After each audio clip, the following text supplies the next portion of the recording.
Richtig lesen means proper reading or how to read properly. I'll start with the presentation. Might take 40 minutes, might take 20 minutes. And by the way, I will actually take a break of the presentation from the presentation here and there to see whether things are okay. Yeah, I hope you're fine with that. So it will take roughly an hour. You can leave any time. As you have registered, you will get a link with the replay within 24 hours. And I will also upload this on YouTube. But you will not have the opportunity to ask me questions in person. A few words on who I am.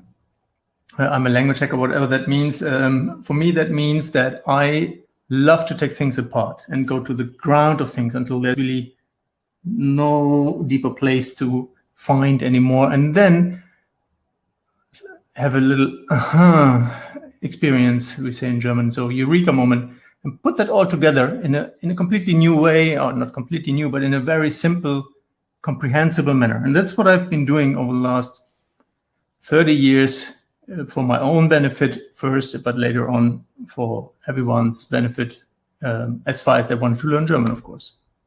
Used to be a German tutor in language schools, did integration courses, ESF courses, normal courses, intensive courses, less intensive course, did everything basically, one-on-one.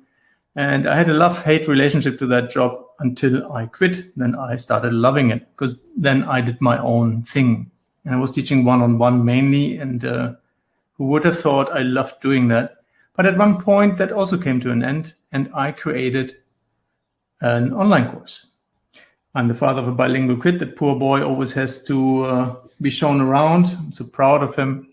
Speaks 3 languages fluently, just picked it up by being exposed to a natural environment in which these languages were spoken naturally. Yeah, English, Polish, German, English being the third language being spoken almost daily in my house and his mother's house.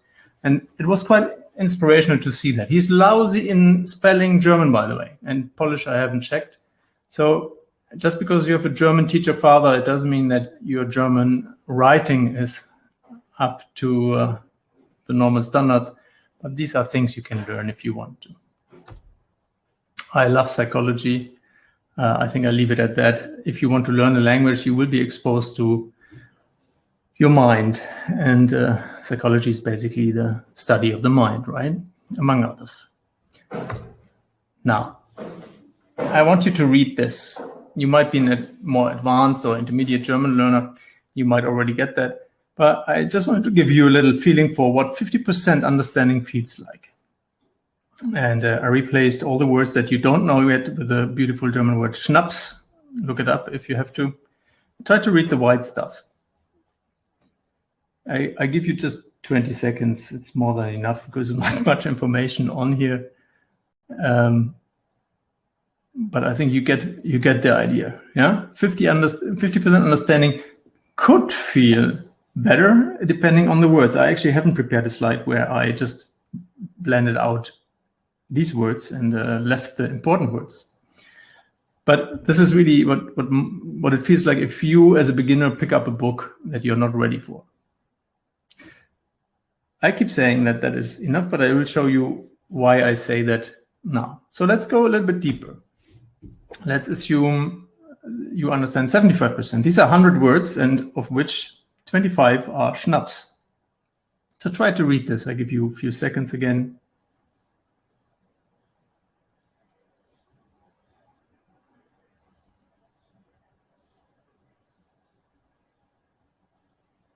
A bit better, and yet still something is missing. And if I did this in German, I wouldn't know, you're on different levels. So I chose to do this in English because it's very insightful.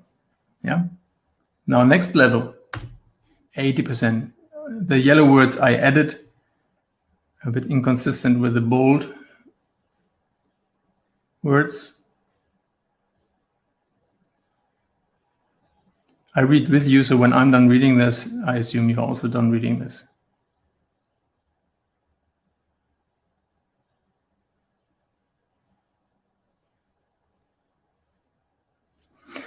So you already get a small gist of what's happening here. The problem is you're already at 80% understanding. Yeah, you need to understand 80 words of 100 in order to make sense of this. It's also couple of repetitive words here. So let's hit it to 85. Another minute for you. We go to up to 100, but only 2 more. And every time it should be faster for you to read.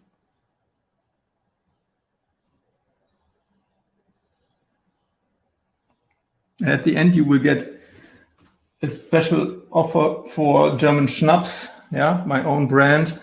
This is so-called priming. So pay attention to the pink words.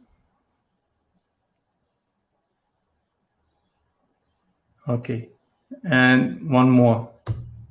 90% understanding. And you see there's only 10 words missing, and you possibly get the main story. Maybe you focus on the yellow words and see.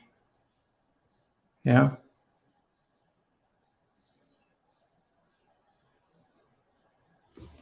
I worked through this text with you tonight, also in German. Okay, last step, 95%. I removed all the clutter. It's only 5 words now that are missing. I highlighted the missing sentences. Maybe you just read those 5. It was a wonderful Monday Schnaps in Berlin. So what could that mean? The sun was schnaps brightly. Simone founded a detective Schnaps. Simone and Stefan solved Schnaps cases. She was very Schnaps. Yeah, and you see there's a different level of understanding, because there's certain things you can deduct and certain things you can't. Now, this is the full text. I give you 30 seconds to read this, but what I wanted to show with this slide is also actually, let me let you read this first. It matters a lot how you actually structure a text. Alone, the fact that I put 1 sentence per line makes this text so much easier to work with. And this is, of course, what I do in my courses, except in the higher courses where you actually have to prepare with the kind of texts you saw before. Yeah. So now you've learned about Simone and Stefan. I've primed you with a story. That's also something that will be part of this presentation. Now, this is a beautiful German proverb. Ordnung ist das halbe Leben. Order makes half of life. Whatever that means in English. Translation is, of course, very literal here, because I don't know the proverb. Proverbs are advanced level, and I'm not too interested in it, except when they are German. Now, what really matters is that you understand things at one point at least. And we call this comprehensible input, or CI for design reasons here. And I understand comprehensible input as something that is happening ultimately. Throughout the process, you understand more and more, and you comprehend what you're exposed to. Not that everything you read right away is clear to you. So you don't need a text that you already understand 95% of.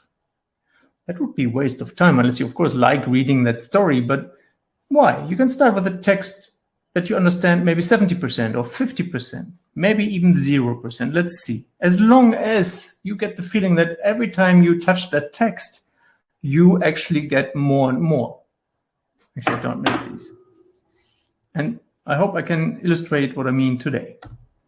So a dictionary is very helpful as long as your comprehension is below 80%. Yeah, you saw maybe that, or remember that the moment you reach 80% comprehension, it kind of made sense. And to get to 80%, you of course need to learn these words. And how to use a dictionary when reading, give me a minute for that. Context usually sets in after you get to the 80% threshold.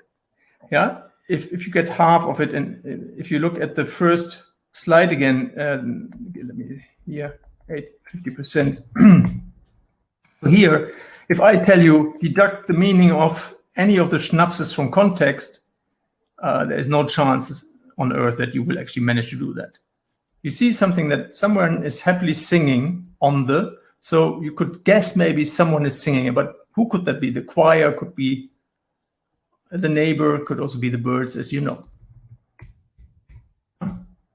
So context is helpful when there is already a base understanding, and then there is additional context which is provided, for example, when you watch a series or movies in German, and then you use the subtitles to figure things out that are not very easy to understand.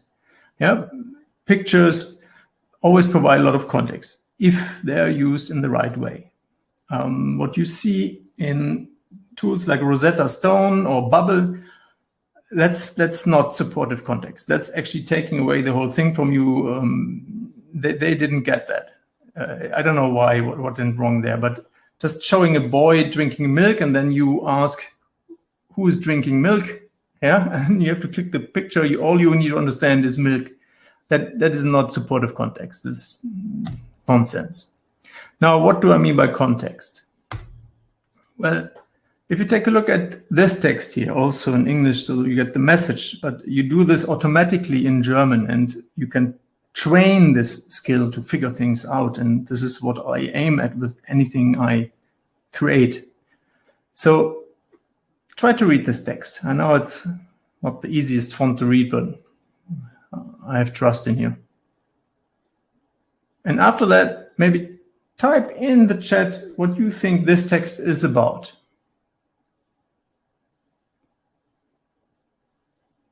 Yeah, do these exercises. Don't just sit there, lean back and consume. It's really important you actively make the effort to get this point, because it is, unless you already are familiar with all these concepts, it is, it might be a game changer for you. So type in the chat what you think this is. I'll look at it later. Yeah? 10 seconds.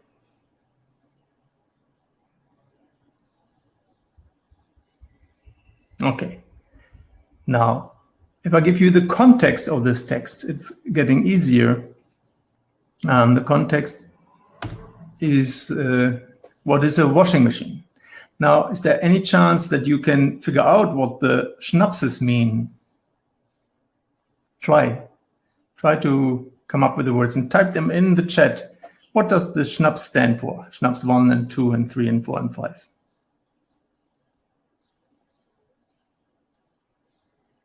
Five words. Try to guess them.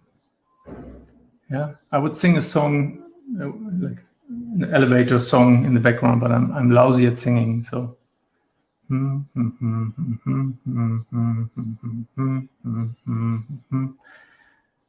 Yeah. Okay. Later, when you watch this, you can also push the pause button until you get these 5 words and write them down. Now, here they are. You know it's about washing machine, so the words are related to washing. Laundry, wash, lint is the fluffy stuff, and socks, of course.